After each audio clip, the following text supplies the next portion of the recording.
Hey guys, tonight we drift back through the mists of time to a world where honor was heavier than iron and dreams were forged in the flames of duty.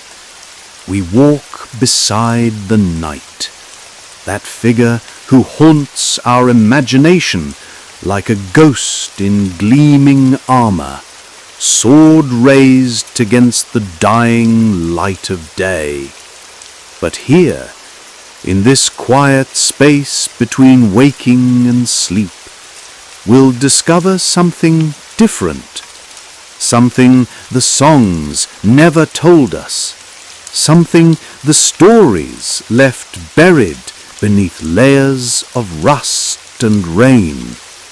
We'll learn why it sucked to be a medieval knight. This is the story of that cage. This is the song of iron dreams and broken bones. This is why even heroes sometimes wished they had never been born. But before we begin this journey together, if you find comfort in these ancient stones, then let this channel be your sanctuary. Click on that like button and subscribe. It costs you nothing, but it goes a really long way for me. Also, let me know where you're listening from tonight and what time it is for you. There's something comforting knowing others are here too, from different corners of the globe, settling into these old stories. Now, dim the lights if you can. Let the glow of your screen become the flicker of candlelight. Maybe turn on a fan for that soft background hum. Feel your breath begin to deepen, to slow, to match the rhythm of centuries passing like waves against an ancient shore. And let yourself sink quietly and gently into the past. The first thing you must understand about becoming a knight is this: you never chose it. It chose you, the way autumn chooses the leaves, the way rivers choose their path to the sea. You were born into it, or sold into it, or given to it like an offering on an altar made of other people's dreams. 7 years old, that's when it began. 7 years old and you were torn from your mother's arms, or perhaps she gave you away willingly, thinking she was giving you a better life. 7 years old, standing in the great hall of some lord's castle, your small bag clutched in smaller hands, watching your family disappear into the distance like smoke from a dying fire. Welcome, little one, to the world of pages. Your new home was made of stone and shadow, corridors that echoed with the footsteps of ghosts, halls so vast that your voice, when you dared to speak, would scatter and die among the rafters like frightened birds. The other boys, there were always other boys, looked at you with eyes already aged beyond their years. They had learned, as you would learn, that childhood was a luxury none of them could afford. Your bed was straw and rough wool. Your pillow was whatever you could make from bundled clothes that smelled of other children's tears. The castle slept fitfully around you, full of sounds you couldn't name. The grinding of the great gates, the whisper of sentries walking their endless rounds, the distant howl of wind through arrow slits carved into walls thick enough to bury a man inside. But worst of all, the silence, the terrible, profound silence that settled over everything after midnight, when even the servants had retreated to their holes and corners. In that silence, you could hear your heart beating against your ribs like a trapped bird. In that silence, you remembered your mother's voice singing you to sleep. In that silence, you were still just a child, and children in this world were creatures who had forgotten how to fly. Your days began before dawn, always before dawn. You learned to dress yourself in darkness, to find your way through corridors by touch and memory, to move like a shadow among shadows. The Lord's family must be served, you see. Their clothes must be laid out just so. Their meals must be prepared and served with ceremony.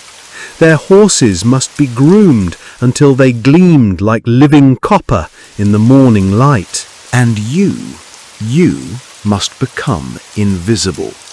A pair of hands that appeared when needed, disappeared when not. A small ghost in service to larger ghosts, all of you bound together in an endless dance of duty and deference that had been going on for so long that no one remembered why it started, only that it must never, ever stop. You learned to polish armor until you could see your own face reflected in every piece, a face that grew thinner, older, more resigned with each passing season. You learned to care for weapons you weren't allowed to touch, to oil leather you couldn't wear, to prepare for battles you couldn't fight. You learned to stand perfectly still for hours, holding whatever needed holding, waiting for whatever needed waiting for, your legs aching and your back screaming, and your soul slowly leaking out through your eyes like water through cracked stone. But perhaps the cruelest lesson of all was this: you learned to dream their dreams instead of your own. You stood in the great hall during feasts, watching the knights in their finery, listening to their tales of glory and conquest, and something deep inside your chest began to burn. Not with anger. Anger was too dangerous, too likely to get you beaten or banished or worse. No, you burned with want, with desperate, aching want. You wanted to be them. You wanted their strength, their confidence, their right to take up space in the world. You wanted their swords and their horses and their ladies' favors tied to their armor like promises of something better, something more, something worth bleeding for. You didn't understand yet that wanting to be them was like wanting to be a beautiful sword. You saw only the gleam and the edge, the way they caught the light and commanded attention and respect. You didn't see the hammer that shaped them, blow after blow after blow. You didn't see the fire that forged them, hot enough to melt flesh from bone. You didn't see the grinding wheel that sharpened them, wearing them down grain by grain by grain until they were nothing but purpose, nothing but function, nothing but a tool in someone else's hand. But you would learn. Oh, how you would learn. 14 years old. 7 years of servitude behind you, and now you graduated to a different kind of cage. Now you became a squire, bound not just to a household, but to a single man, a knight, your master, your model for everything you hoped to become and everything you feared you never would be. His name might have been Sir William or Sir Geoffrey or Sir Robert, They all blurred together after a while, these men made of iron and ice and barely contained violence. What mattered wasn't his name, but his expectations. And his expectations were simple. You would serve him perfectly, or you would suffer perfectly. There was no middle ground in this world, no room for almost or nearly or not quite good enough. You learned to dress him in the morning, piece by piece, layer by layer. First the padded gambeson, thick as your thumb and heavy as sin, designed to cushion the body against the crushing weight of what came next. Then the mail, thousands of tiny iron rings woven together into a shirt that dragged at the shoulders and caught the skin and turned every movement into an act of will. Over that, the pieces of plate armor, the breastplate and backplate, the arm guards and leg guards, each piece carefully fitted and buckled and tied until your knight disappeared inside a shell of metal that reflected the world back at itself in cold, distorted fragments. The weight of it all.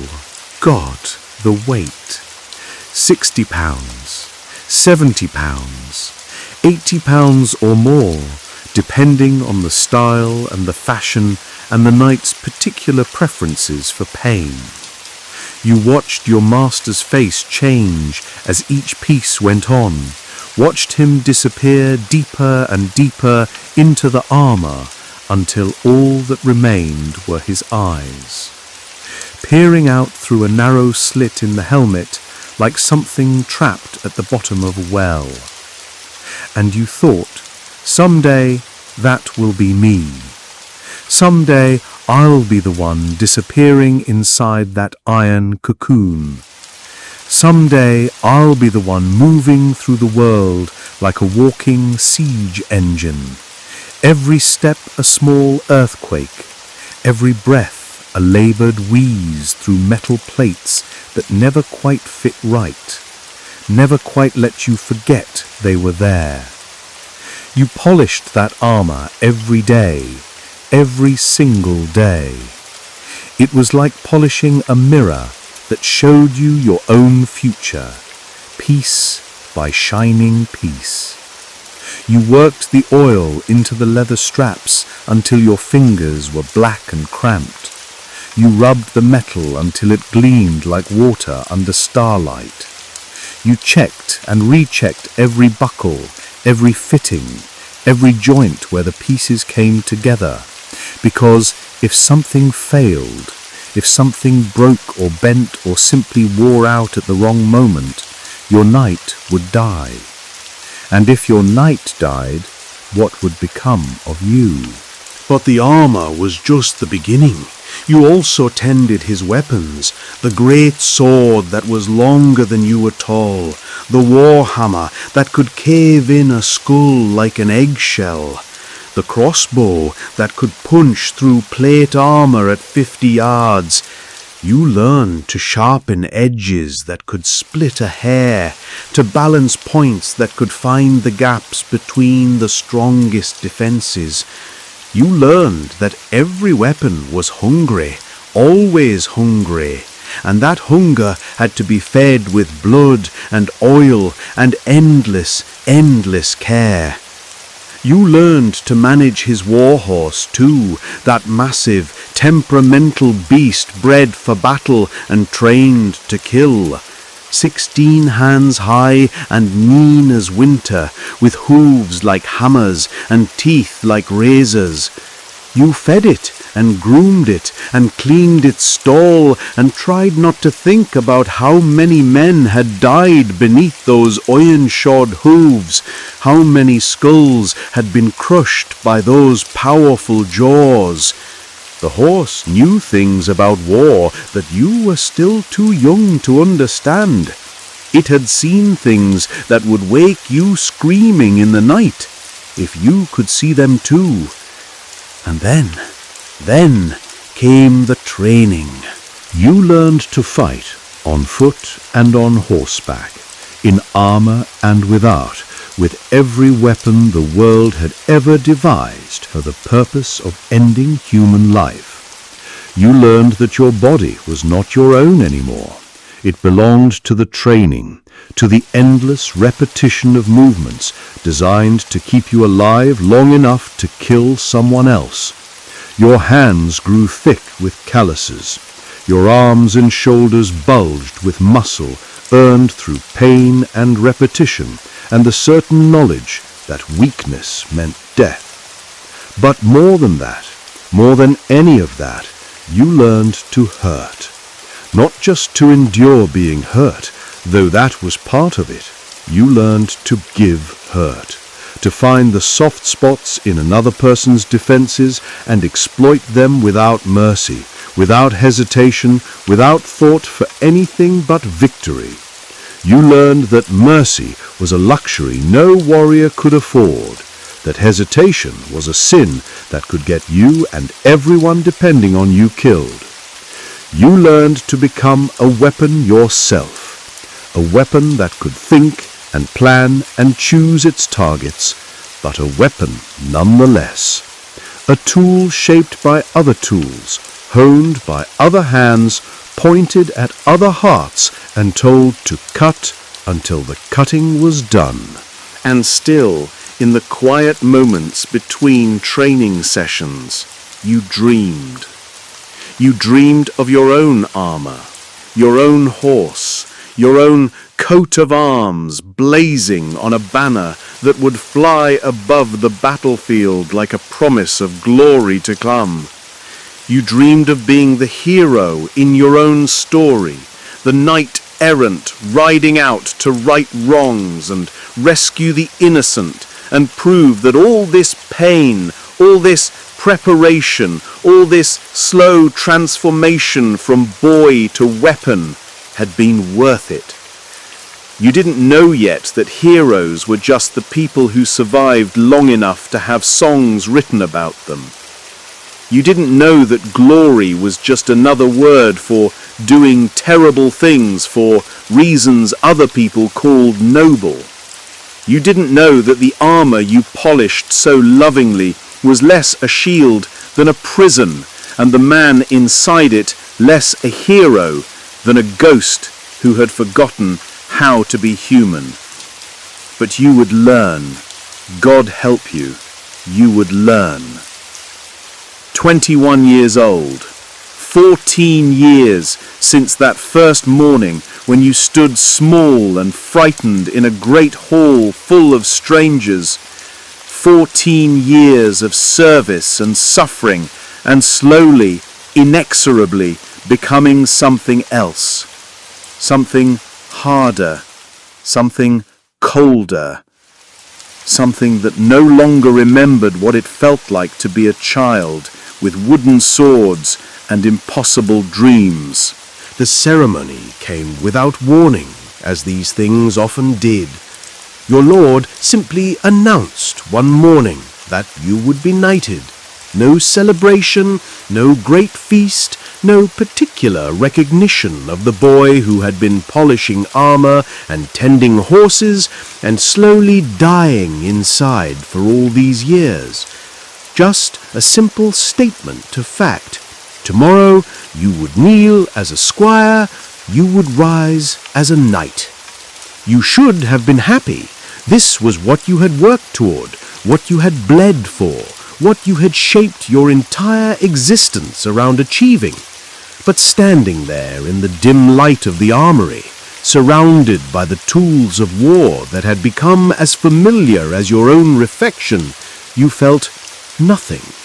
Nothing but a hollow ache where excitement should have been, a cold weight where joy should have lived. The night before your dubbing, you kept vigil in the chapel. This was tradition. The soon-to-be knight spent the night in prayer, in contemplation, in communion with God and his own conscience. You knelt on the cold stone floor before the altar, your knees grinding against the unforgiving surface, your back aching from the weight of maintaining perfect posture hour after hour after hour.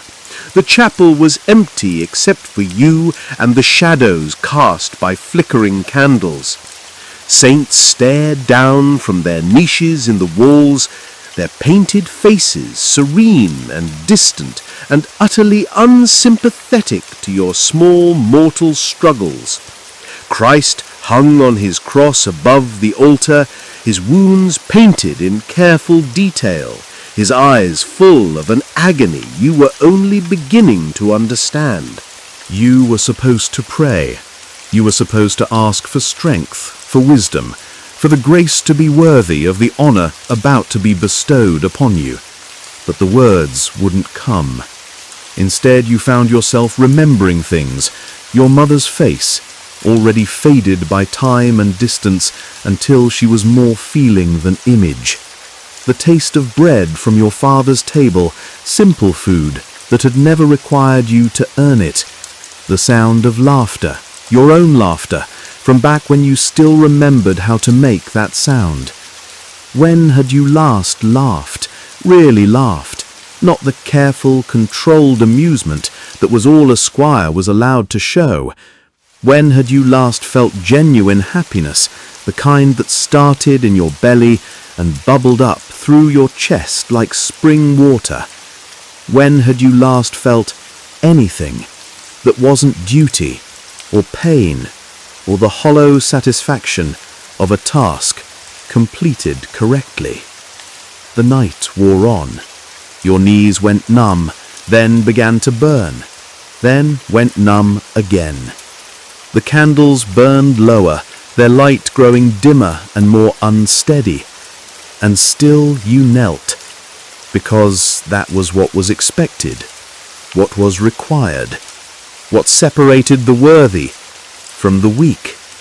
But inside your chest, something was breaking. Some last stubborn piece of the boy you had been, finally giving up its hold on life, finally accepting that there was no going back, no other path, no way to be anything other than that what they had made you. Tomorrow they would place a sword in your hands and call you sir, and you would spend the rest of your life, however long that might be, proving that you deserved those honors through violence and blood and the slow, steady consumption of your own humanity. Dawn came like a grey ghost slipping through the chapel windows. Your vigil was over. Time to transform from what you had been into what you would become, forever and always, until death finally released you from your vows. The ceremony itself was brief and formal. You knelt before your lord in the great hall, surrounded by other knights, other men who had undergone this same transformation years or decades before. Their faces were masks of ceremony and tradition, revealing nothing of what they might be thinking, nothing of what they might remember about their own dubbing, their own moment of no return.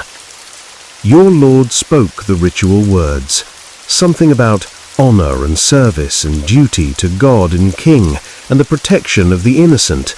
The words washed over you like water over stone, leaving no impression, changing nothing. Then came the moment itself, the flat of a sword blade touching each of your shoulders in turn, the weight of cold steel against your neck like a collar being fastened, like chains being forged link by link around your soul. Rise, Sir Knight. And you did. You rose on legs that felt like they belonged to someone else, in a body that no longer seemed quite your own. The other knights congratulated you with firm handshakes and careful smiles. Servants brought you your own armor now, no longer borrowed or tended for someone else. Your own sword, your own spurs, your own banner, bearing arms that had been chosen for you by men who had never asked what you might have preferred. You were a knight now. You had everything you had dreamed of having all those years ago when you were still young enough to believe that dreams could come true without breaking your heart. You had rank and status and the right to call yourself Sir and to demand respect from those beneath you in the endless, grinding hierarchy that ordered this world like the rungs of a ladder leading nowhere. But standing there in your new armor, feeling its weight settle on your shoulders like a stone monument to someone else's idea of what you should become, you realized the terrible truth that every knight learned sooner or later. Getting what you wanted and being happy about it were two entirely different things.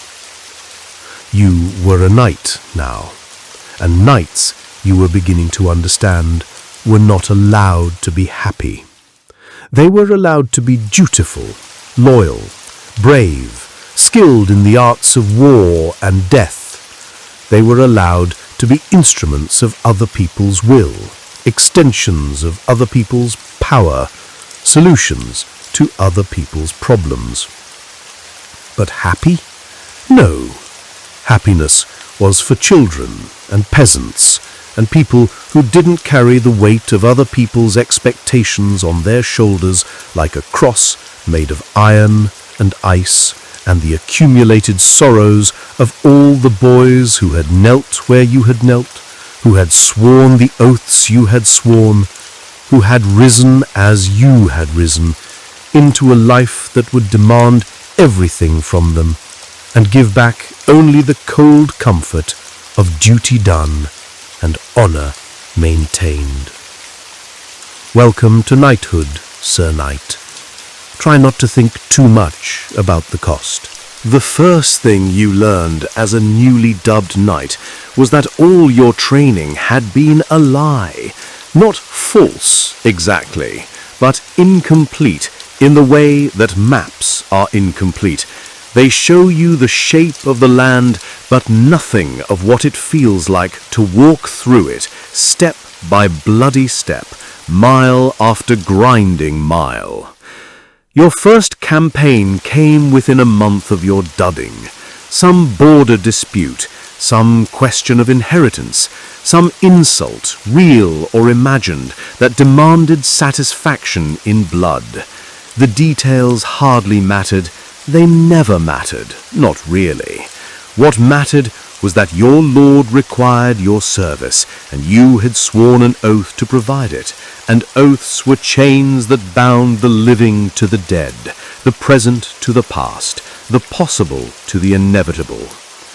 You rode out in the company of 24 other knights, each mounted on a war horse worth more than most peasants would see in a lifetime, each carrying weapons that could feed a village for a year.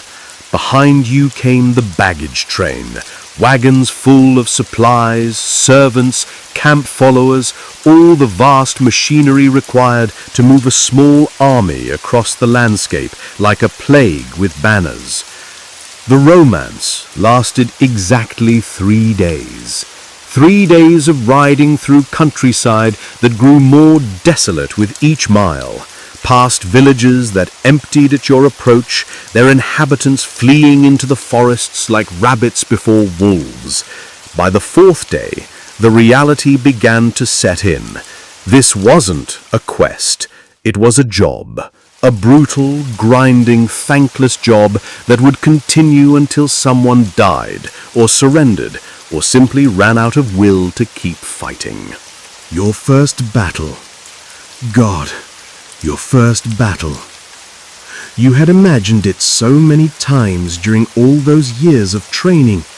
The glorious charge, the clash of steel on steel, the moment when all your preparation would finally mean something, would finally justify all the pain and sacrifice and slow transformation from boy to weapon. The reality was mud and screaming, and the sound of metal punching through flesh and bone. The reality was your horse slipping in blood and entrails, nearly throwing you into the middle of a melee where men hacked at each other with weapons designed not for clean, quick deaths, but for maximum damage, maximum pain, maximum terror. The reality was watching a boy not much older than you had been when you first picked up a wooden sword, take a mace to the side of his head and simply collapse. Like a puppet with its strings cut. You killed your first man that day, a knight like yourself, probably with his own story of childhood servitude and slow transformation and dreams of glory that had brought him to this muddy field to die at your hand. He was skilled, more skilled than you if you were honest, but skill meant nothing when his horse stumbled and threw him from the saddle. You were on him before he could rise, your sword finding the gap between his helmet and his gorget, the place where the neck lived unprotected for just a moment, just long enough. He looked at you as he died, looked right into your eyes through the slit in your helmet, and you saw in his gaze not hatred or fear or even surprise, but something far worse. Recognition. He knew you, because he had been you, because you were all the same in the end. Just boys who had been taught to kill other boys for reasons that made sense to men who never had to do the killing themselves. His blood was warm on your hands, warmer than you had expected. It steamed in the cold air like breath, like something alive trying to escape the shell of meat that had held it. And you realized, standing over your first kill, that some part of you had just died with him, some part that had still believed, despite everything, that there might be nobility in this, honor in this, something worth dying for in this endless cycle of violence and revenge. But the dying was just the beginning. After every battle came the real work, the looting, the counting of the dead, the decisions about what to do with prisoners who might be worth ransoming or might simply be mouths that would eat food you couldn't spare. After every victory came the knowledge that you would have to do this again and again and again, because war was not an event, but a condition, not a problem to be solved, but a reality to be endured. You learned to sleep in your armor, because attacks could come at any hour, and there was no time to dress for war when war was already at your throat. You learned to eat whatever food you could find, because supply lines broke down and villages burned, and sometimes there was nothing but what you could take from the dead. You learned to tend wounds that would fester and rot and kill you slowly if you weren't careful, because physicians were expensive and often unavailable, and your body was just another tool that needed maintenance to keep functioning. Winter campaigns were the worst, riding through snow that came up to your horse's chest, your armor turning into a shell of ice that cut your skin with every movement. The cold seeped through every layer of protection until it lived in your bones like a disease, until you forgot what warmth felt like, until you would have killed for the chance to sit beside a fire and feel your fingers and toes again. Men died from the cold more often than they died from weapons. You would wake in the morning to find that the knight who had been sleeping beside you had simply stopped during the night, his heart giving up its struggle against the endless grinding assault of weather and exhaustion and despair. You learned to check each morning who was still breathing, who had joined the ranks of the silent army that followed every campaign, the army of ghosts who had started out as boys with dreams of glory, And between campaigns, when you finally returned to your lord's castle, you discovered that peace was almost worse than war. At least in war you had a purpose, even if that purpose was nothing more than staying alive long enough to kill someone else. In peace, you had nothing but time to think about what you had become, what you had done, what you had lost in the process of becoming it. You tried to pray sometimes. You knelt in the same chapel where you had kept your vigil all those years ago, surrounded by the same saints with their painted faces and their plaster wounds that never bled, never hurt, never required bandaging or cauterizing or any of the brutal ministrations that kept real flesh functional. You tried to ask forgiveness for the men you had killed, the villages you had burned, the children who had starved because you had taken their food to feed an army that existed only to create more orphans, more widows, more reasons for the next war to begin. But the words wouldn't come. How do you ask forgiveness for doing exactly what you were trained to do, what you were commanded to do, what you had sworn holy oaths to do? How do you repent of being precisely what everyone had wanted you to become? How do you apologize for being a weapon when weapons were all anyone had ever allowed you to be? So you stopped trying to pray. You stopped trying to find meaning or purpose or redemption in any of it. You simply existed, day after day, campaign after campaign, year after grinding year, moving through the world like a ghost in armor, like a walking grave, like a man-shaped hole where a human being used to live. You were a knight. You had everything you had ever dreamed of having, and you would have given it all away. The armor, the horse, the respect, the fear in other people's eyes when they saw you coming. You would have given it all away for just one day of being that 7-year-old boy again, standing at his father's castle walls with a wooden sword in his hands and a heart still capable of hope. But that boy was gone. That boy had died a little more each day for 14 years until there was nothing left of him but a memory, a ghost that haunted the spaces between your thoughts like an echo of laughter in an empty hall. You were a knight now, and knights, you had learned, were not allowed to mourn for the children they used to be. 25 years old, 30, 35. The years began to blur together like ink in rain, each one bleeding into the next, until you could no longer remember which campaign had been which siege had lasted through which winter, which king you had served before this king, which cause you had bled for before this cause.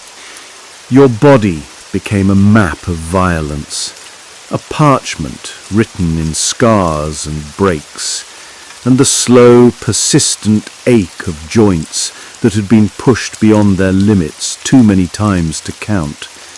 Your left shoulder shattered by a warhammer at the siege of somewhere. You couldn't remember the name anymore. Your right knee twisted when your horse fell during a charge against someone. The enemy's face had become just another blur in the endless gallery of men you had killed or tried to kill or watched die screaming in the mud. The scars told their own stories. The puckered line along your ribs where a crossbow bolt had found the gap in your armor and nearly found your heart. The twisted fingers on your sword hand, broken when a mace slipped past your guard and crushed the bones like kindling. The network of smaller cuts and punctures that covered your arms and legs like a second skin. Each one a moment when death had reached for you and missed. By inches, by heartbeats, by the grace of gods, who seemed to have very particular ideas about when your time would come. But worse than the physical damage was the slow erosion of everything else. Your mind, once sharp enough to compose poetry and solve problems and imagine better worlds, had been ground down to a single, simple function: survival. You no longer thought in terms of beauty or meaning or possibility. You thought in terms of threat assessment, of tactical advantage, of the 1,000 tiny calculations that kept you alive from one moment to the next. You had forgotten how to have conversations that weren't about war or death or the logistics of killing. You sat at feast tables surrounded by other knights, all of you silent as stones, all of you eating mechanically, while your eyes scanned the room for exits, for weapons, for anything that might be turned to deadly purpose if the need arose. You had become men who could not afford to let their guard down, even in the presence of friends, even in the safety of home, even in the arms of women who claimed to love you. Love. God, what a joke that had become. You had married, of course. Duty demanded it. Your lord required it. The endless machinery of alliance and inheritance needed fresh blood to keep grinding forward. Her name was Margaret. Eleanor. Something traditional, something appropriate for a knight's wife. She was beautiful in the way that mattered to other people. Pale skin, unmarked by weather or work, soft hands that had never held anything heavier than embroidery, eyes that still held the luxury of innocence. You tried to love her, you wanted to love her, wanted to find in her arms some echo of the warmth you remembered from childhood, some reminder that the world contained gentleness as well as violence. But every time she touched you, you felt the calluses on your palms, the scars that crossed your chest like accusations, the places where armor had rubbed your skin raw over so many years that the marks had become permanent. You were a map of brutality, trying to embrace a creature made of silk and soft words, and the geography didn't match. She was afraid of you. Oh, she hid it well. She had been trained for this role just as thoroughly as you had been trained for yours. She smiled at the right moments, said the right words, performed the duties expected of a knight's wife with the same mechanical precision you brought to war. But you could see the fear in her eyes when she thought you weren't looking, the way her hands trembled slightly when she helped you remove your armor, the careful distance she maintained even in the intimacy of the marriage bed. You had become something monstrous without meaning to, without choosing to, without even realizing it was happening. The boy who had dreamed of rescuing maidens had become the kind of man that maidens needed rescuing from. The transformation was complete, and there was no going back. No ritual that could undo what had been done, no ceremony that could restore what had been lost. Your children, when they came, looked at you the way you had once looked at the knights in your lord's hall, with a mixture of awe and terror, admiration and instinctive understanding that you were something dangerous, something that belonged to a world they didn't want to enter. Your eldest son, barely old enough to walk, would hide behind his mother's skirts when you returned from campaign, your armor still stained with other men's blood, your eyes still full of the things you had seen and done in service to lords whose names you could barely remember.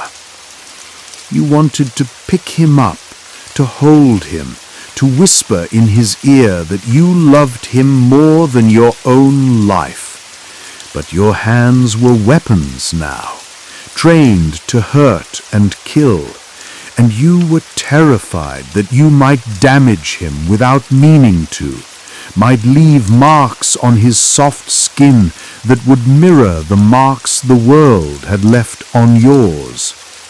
So you kept your distance, and he grew up thinking his father was made of iron and ice and barely contained violence, which, you supposed, was not far from the truth. The worst part was the dreams. Every night, when you finally managed to sleep despite the pain in your joints and the ache in your chest where your heart used to live, the dreams would come. Dreams of battles you had fought, yes, but also dreams of battles you had never fought, wars that existed only in the spaces between sleeping and waking. Dreams where you were still that 7-year-old boy with the wooden sword, running through fields that had never seen blood, laughing at jokes you could no longer remember. You would wake from these dreams with tears on your face, though you hadn't cried in waking life for so many years that you had forgotten you still could. You would lie in the darkness beside your sleeping wife, listening to her breathing, trying to remember what it felt like to be innocent enough to sleep peacefully. But innocence was another country now, a place you could visit only in dreams, and even there you were a tourist, a stranger who no longer spoke the language of joy. The campaigns continued. They always continued. New wars, new causes, new reasons to strap on armor that grew heavier with each passing year and ride out to kill men who were probably no more evil than you were, no more deserving of death than anyone else in this mad world where kings played chess with human pieces and called it statecraft. You began to understand that this would never end. There would always be another war, another enemy, another cause that demanded the services of men who had been trained to solve problems with sharp metal and brute force. You would grow old in armor, would die in armor, would be buried in armor, because it had become as much a part of you as your bones, as permanent as your scars, as essential as the blood that moved sluggishly through your veins. And still, in the quiet moments between one horror and the next, you remembered. You remembered the taste of your mother's bread, the sound of your father's laughter, the weight of that wooden sword in your small hands when the world was still full of possibility. These memories came to you like visitors from a foreign land, speaking a language you almost forgotten, carrying news of a country you could never return to. You were 40 now, 40 years old, and you had spent more than half your life serving other people's ambitions, fighting other people's wars, dying a little more with each passing season. Your hair was grey where it wasn't gone entirely. Your face was a network of lines and scars that told the story of every winter campaign, every summer siege, every moment when death had come close enough to leave its mark. And you were tired. God, you were so tired.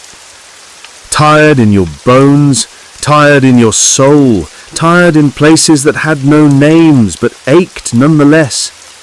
Tired of the weight of armor, of the weight of expectations, of the weight of a life that had been chosen for you by people who would never have to live it themselves. But there was no retirement for knights, no pension, no peaceful cottage where you could tend a garden and watch the seasons change and remember what it felt like to be human.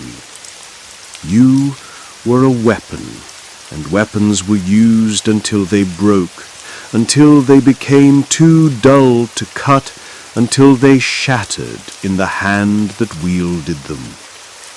So you continued. You rode to war again and again, each time hoping it might be the last, each time knowing it wouldn't be. You watched younger knights ride beside you, their eyes bright with the same dreams that had once filled your own, and you wanted to warn them, wanted to tell them what they were trading away, what they would lose in the pursuit of glory that tasted like ashes and honor that felt like chains. But you said nothing, because they wouldn't listen. You wouldn't have listened at their age, and because maybe, just maybe, one of them would be different. Maybe one of them would find a way to be both a knight and a human being, to serve with honor without sacrificing their humanity on the altar of duty. You doubted it, but doubt was a luxury you couldn't afford, so you kept it to yourself, buried it deep where it couldn't interfere with the business of staying alive long enough to see another dawn, another campaign, another war that would solve nothing and change nothing and create nothing but more reasons for the next war to begin. There came a day, you couldn't say when exactly, because time had become something that happened to other people, when you realized that you were not just a knight, but a prisoner. The bars of your cage were made not of iron, but of oaths, not of stone, but of expectations, not of locks, but of the terrible, inescapable logic of a world that needed monsters and had spent decades creating you to fill that need. Your oath of fealty bound you to your lord until death.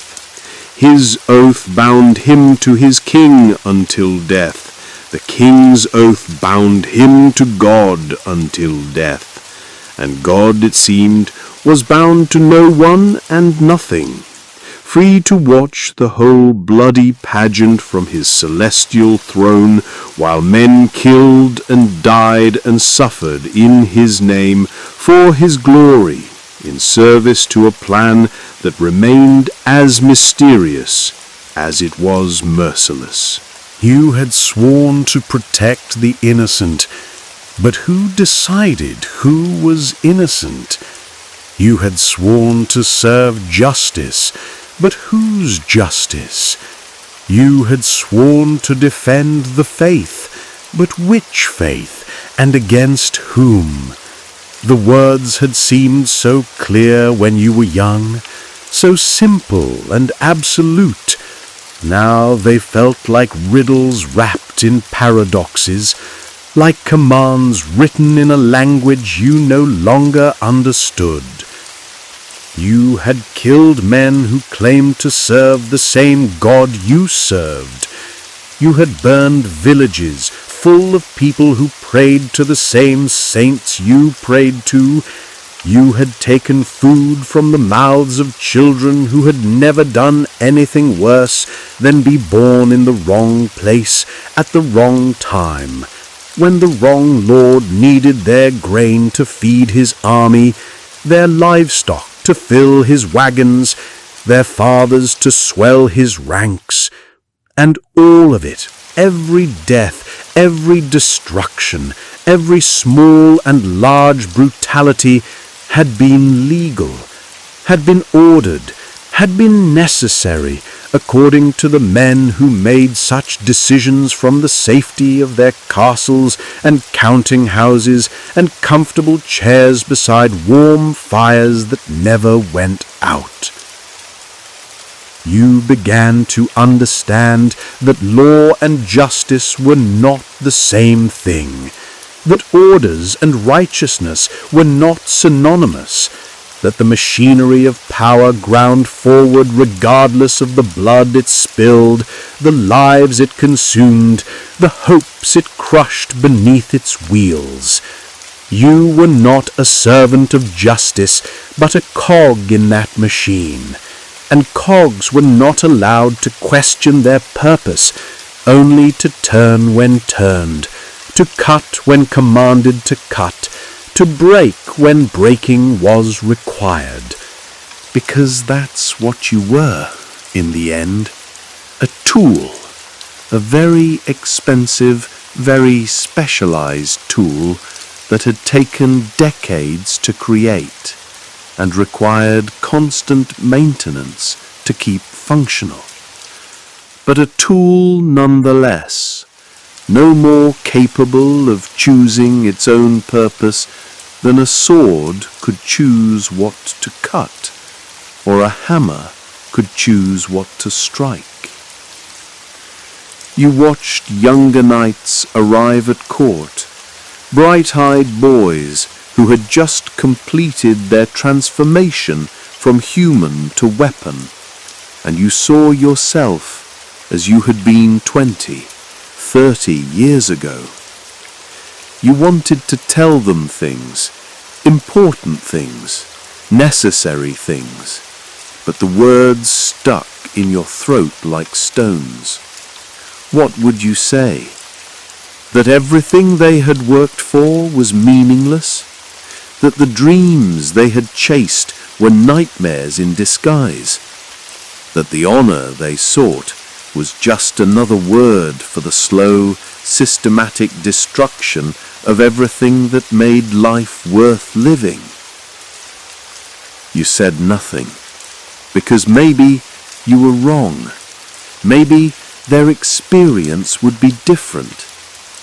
Maybe they would find meaning where you had found only emptiness, purpose where you had found only the grinding necessity, joy where you had found only the bitter satisfaction of duty done and orders followed.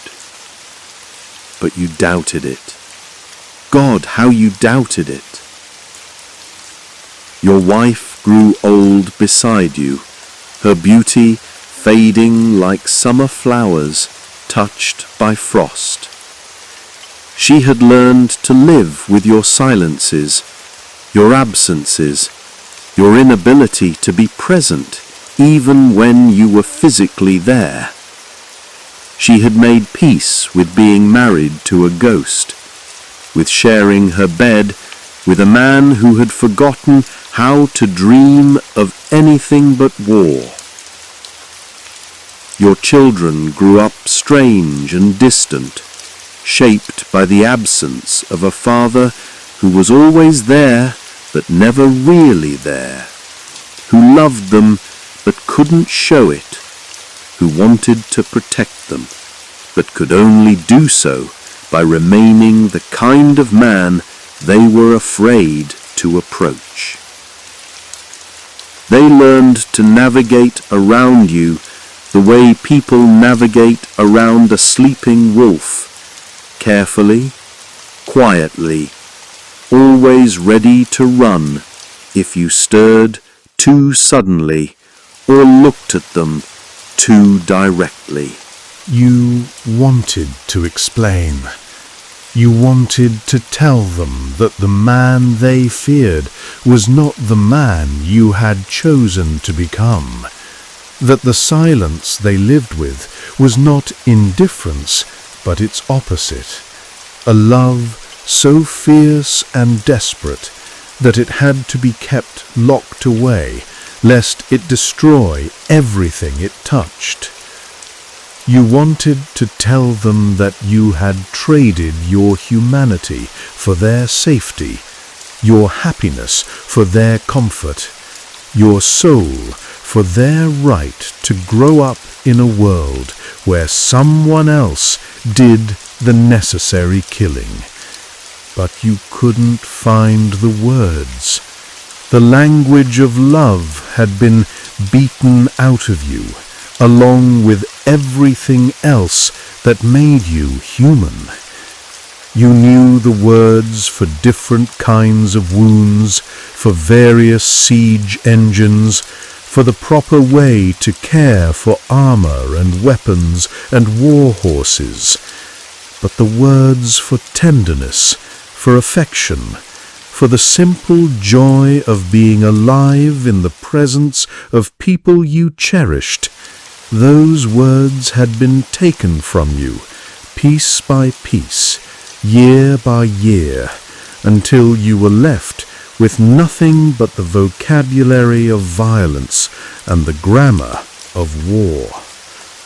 And so you grew old in silence, watching the world change around you while you remained frozen in place like a statue in an abandoned garden. New weapons appeared, crossbows that could punch through any armor, cannons that could reduce castle walls to rubble, firearms that made individual skill and courage irrelevant. The very nature of war was changing, and men like you were becoming obsolete, relics of a time when battles were decided by the strength of a man's arm and the sharpness of his blade. You should have been relieved. You should have welcomed the coming of a new age that would make knights unnecessary, that would finally release you from the oaths that had bound you for so long. But instead, you felt only a deep, abiding sadness. Because if you were no longer a knight, what were you? What identity remained when you stripped away the armor, the weapons, the titles, the responsibilities that had defined you for so long? You were a man who had forgotten how to be a man.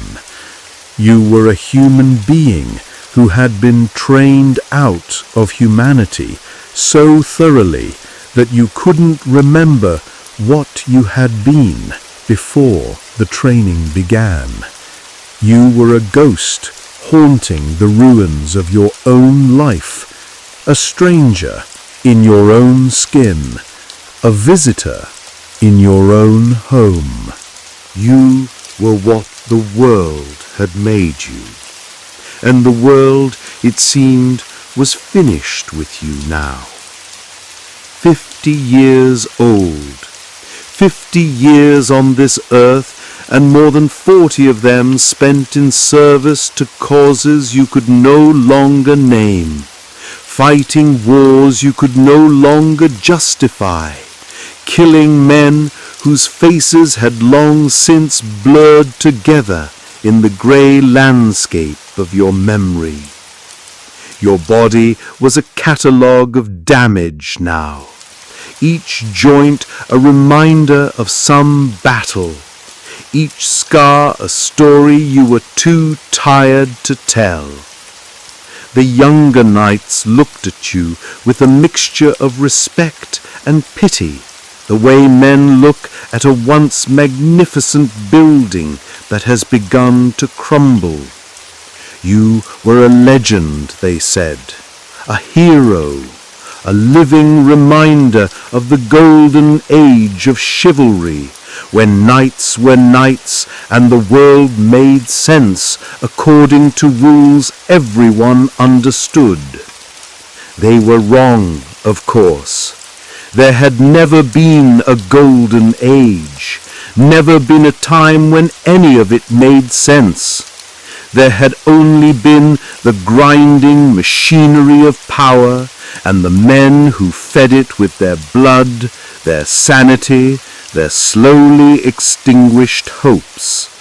But you let them believe what they needed to believe, because belief was all that kept any of them going, all that made the pain bearable and the future possible.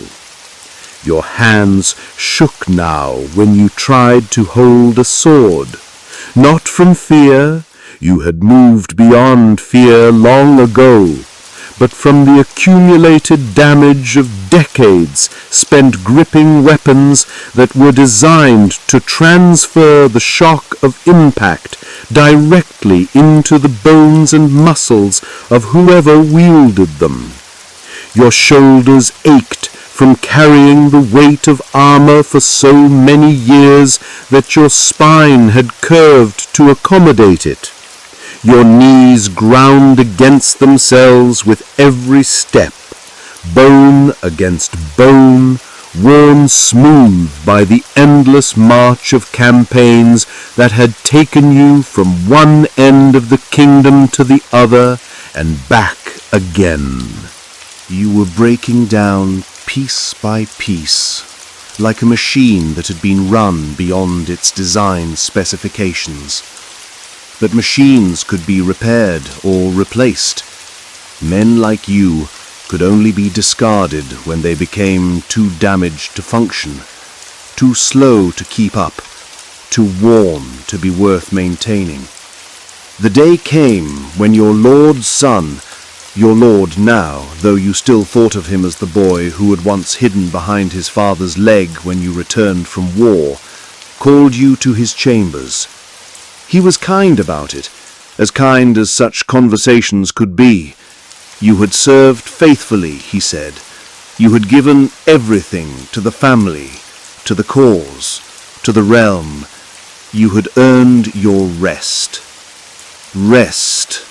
The words sounded foreign to your ears, like something from a language you had never learned to speak. What did rest mean to a man who had forgotten how to sleep without nightmares, how to wake without checking for weapons, how to exist without the constant low-level anxiety that had kept you alive through 4 decades of war? They gave you a small house on the edge of the castle grounds, 2 rooms and a garden, a place where you could live out whatever years remained to you in something approaching peace. It should have been a blessing. It should have been the reward for a lifetime of service, the comfortable ending to a story that had been written in blood and sacrifice and the slow, steady erosion of everything you had once been.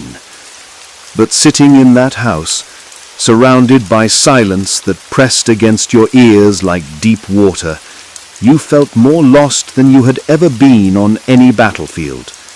At least in war, you had known what was expected of you. You had known what to do with your hands, your body, your mind. You had had a purpose, even if that purpose was nothing more than staying alive enough to kill someone else. Now you had nothing. No orders to follow, no lord to serve, no enemy to fight. Just time. Vast, empty stretches of time that yawned before you like a desert you had no map to cross. You tried to fill the hours with small tasks, tending the garden, maintaining your armor, though you would never wear it again, reading books that had been written by men who had never killed anyone, never watched a friend die, never felt the weight of another human being's blood on their hands. The words on the pages made no sense. They talked about love and beauty and meaning, as if these were real things, as if they existed in the same world where you had spent 40 years learning to be efficient at ending human life.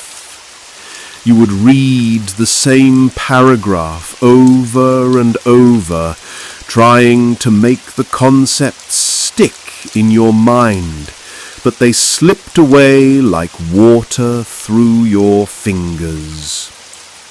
You had become fluent in the language of death, and all other languages had become foreign to you. Your wife visited sometimes, bringing food and news from the castle, sitting beside you in the uncomfortable silence that had become the shape of your marriage. She was older now, her hair silver white, her face lined with the accumulated worry of decades spent married to a man who had never fully returned from his first war. She tried to make conversation, tried to draw you out of the shell you had retreated into, but you had nothing to say that she would want to hear. How could you tell her about the dreams that came every night? Dreams where you were still 20 years old and drowning in the blood of your enemies. How could you explain the way your hands still reached for weapons that weren't there? The way your eyes still scanned every room for exits and threats and ways to kill anyone who might pose a danger? How could you describe the peculiar loneliness of being the only person in a room who had done the things you had done, seen the things you had seen, become the thing you had become? Your children came too, dutiful visits from adults who had grown up in the shadow of your absence. They brought their own children, your grandchildren, though the word felt strange in your mouth.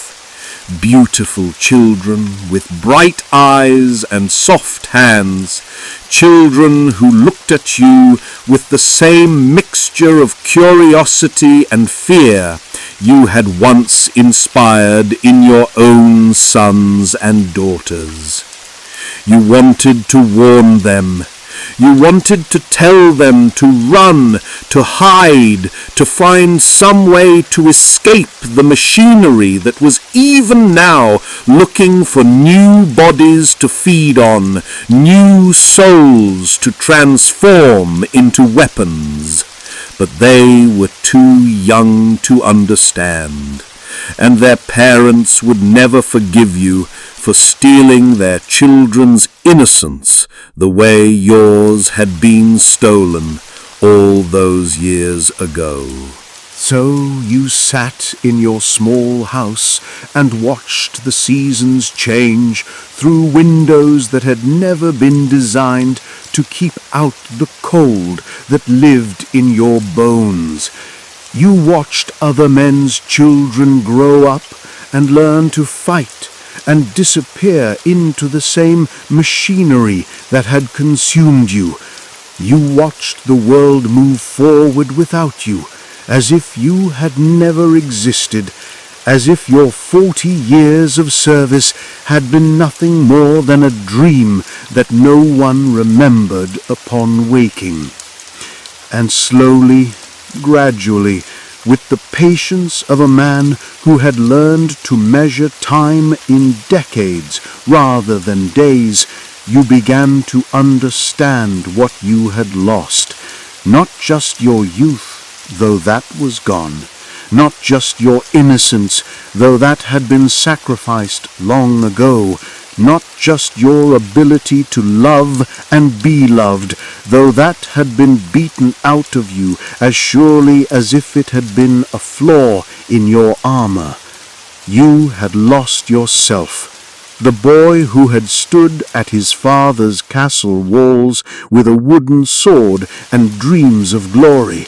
That boy had been murdered as surely as if someone had put a knife in his heart.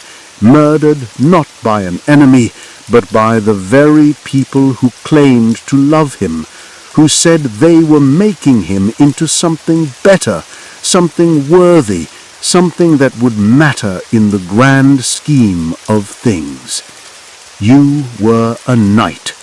You had been a knight for 40 years, and now, sitting in a house that felt like a tomb, you finally understood what that meant. It meant you were already dead. You had been dead for so long that you had forgotten what it felt like to be alive. 60 years old, 60 years of breathing, of waking each morning to the weight of a body that had become a stranger to you, of moving through days that felt like echoes of other days, other years, other lives you might have lived if the world had been different, if you had been different, if anyone had been different. Your house had become a museum of a life unlived. Armor that would never be worn again, weapons that would never taste blood, banners that would never fly over battlefields where young men learned to die with honor. Everything polished and maintained and perfectly preserved, like artifacts from a civilization that had vanished so completely that archaeologists would someday puzzle over what it all meant. What kind of people had made these things? What kind of world had required them? The garden was your refuge now, the only place where your hands could create instead of destroy. You had learned to coax life from soil, to nurture growth instead of ending it, to measure success not in bodies fallen, but in flowers bloomed, vegetables harvested, small green things that reached toward the sun with the same desperate hope you had once carried in your own heart. There was peace in the garden, not the peace of the grave, not the peace of endings, but something gentler, more forgiving. The peace of small things continuing to grow despite everything, of seasons that turned without requiring human intervention, of a world that was larger and older and more patient than all the wars and causes and oaths that had seemed so important when you were young enough to believe in importance. You found yourself talking to the plants sometimes, carrying on conversations with lettuce and carrots and herbs that listened without judgment, without fear, without the weight of expectations that had pressed down on every human interaction for so many years. You had forgotten what it felt like to speak without calculating the impact of every word.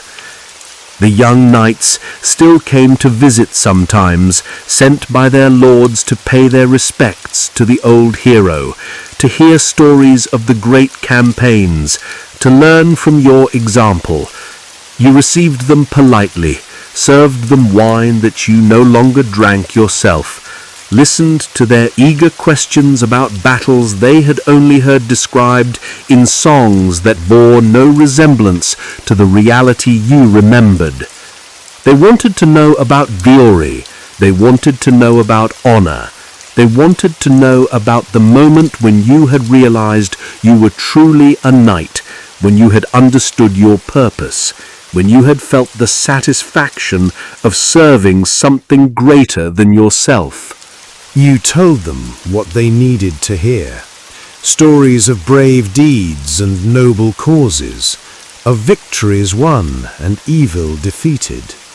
You gave them the myths they had come for, the legends that would help them endure their own transformations, their own slow journey from human to weapon to ghost. But sometimes, late at night, when the wine had loosened their tongues and the candles had burned low, they would ask different questions, quieter questions, questions about the cost, about the price, about what it felt like to carry so much death on your shoulders.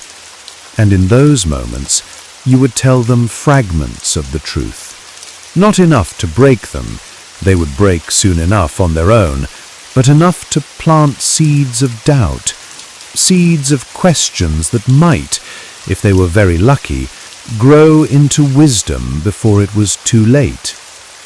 Most of them didn't listen. They heard the words, but dismissed them as the ramblings of an old man grown soft in his retirement. They were young and strong, and certain that they would be different, that they would find the glory their elders had somehow missed, that they would be the ones to make it all make sense. You let them believe it, because belief was armor of a sort, and they would need all the armor they could get. On quiet afternoons, you sometimes tried to write, letters mostly, to people who were long dead or would never read what you had written.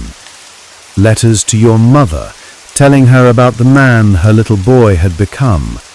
Letters to your first kill, apologizing for things that could never be forgiven. Letters to yourself at 7 years old, warnings that would never be heeded, advice that would never be taken. The words came slowly, like blood from an old wound. Your hands, trained for 40 years to hold weapons, struggled with the delicate work of forming letters on parchment. But gradually, painfully, you began to find a kind of peace in the process. Not the peace of forgiveness, some things could never be forgiven, but the peace of finally naming what had been done, of bearing witness to the boy who had died so that the night could be born. You wrote about the weight of armor, not just the physical weight, but the weight of expectations, of other people's needs, of a world that demanded monsters and then acted surprised when monsters were what it got. You wrote about the loneliness of being the only person in a room who had killed, the way it set you apart from the living, like a mark burned into your forehead. You wrote about the dreams, the endless dreams where you were always 20 years old and always drowning in blood that never washed away. And slowly, word by word, page by page, you began to understand that this was your real service. Not the wars you had fought or the enemies you had killed, but this, the act of remembering, of bearing witness, of leaving some record of what it had cost to be what the world had needed you to be. You were not the hero of your own story. You never had been. You were the sacrifice, the offering, the price paid for other people's safety and comfort and right to sleep peacefully in their beds. You were the tax collected by a world that needed violence done, but wanted to pretend that the people who did it on their behalf were somehow different from them, somehow less human, somehow deserving of the burden they carried. But in the writing, in the slow, painful process of putting truth to parchment, you found something you had thought was lost forever. Not redemption, that was too much to hope for. Not forgiveness, that was beyond your reach.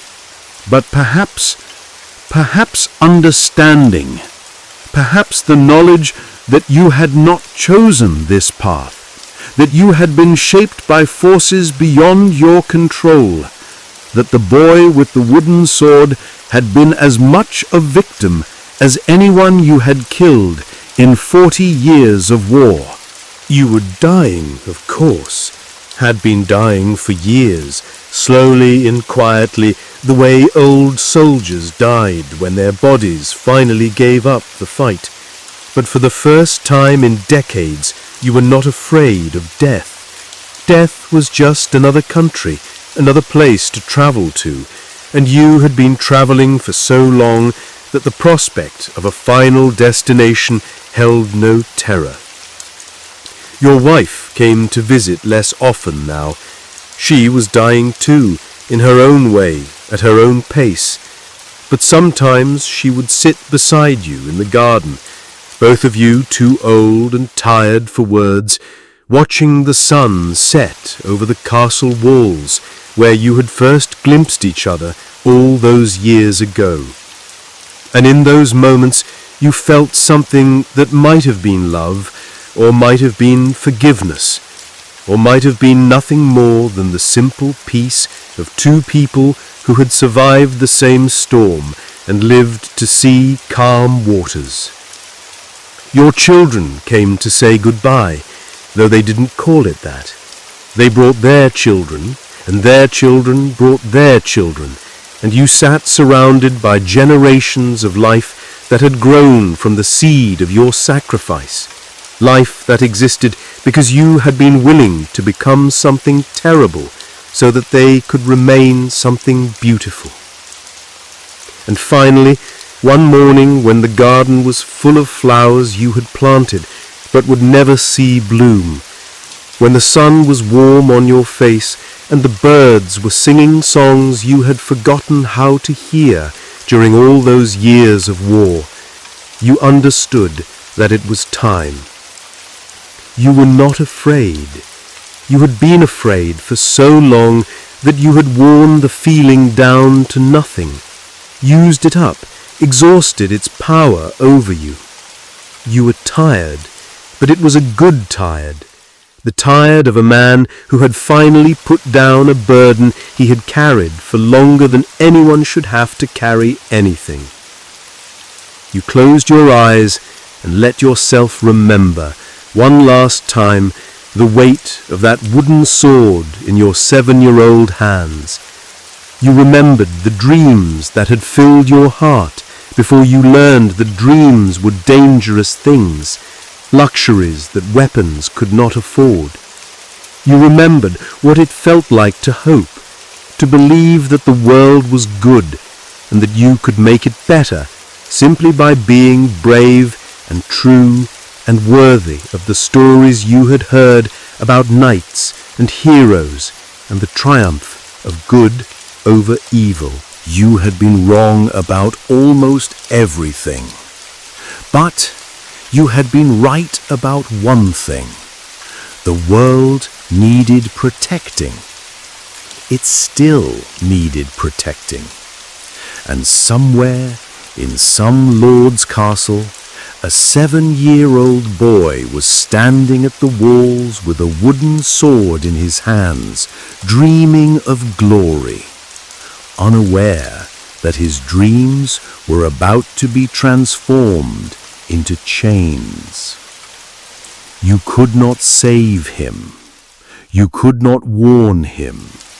You could not change anything about the machinery that would grind him into the shape the world demanded. But you could remember him, and in remembering, you could honor the boy he was before the world taught him how to be a killer. You could remember them all. Every boy who had ever picked up a sword and believed he was choosing his own destiny. Every young man who had ever knelt to be dubbed and thought he was rising into something noble. Every knight who had ever died believing he was dying for something that mattered. They had all been you. You had been all of them. And in the end, that was enough. Not redemption, not forgiveness, not the happy ending that songs promised and life rarely delivered. Just the knowledge that you had not been alone, that the burden had been shared, that the sacrifice had been made by more than just you. The sun set. The garden grew quiet. The boy with the wooden sword finally finally came home. And so we come to the end of our story, don't we? The end of a tale that was never really about glory or honor or any of the bright shining things that draw young hearts to danger like moths to flame.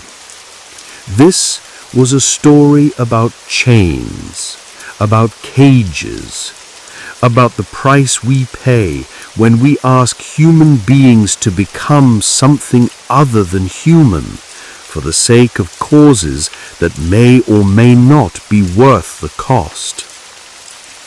The night is gone now. The boy with the wooden sword has finally found his rest.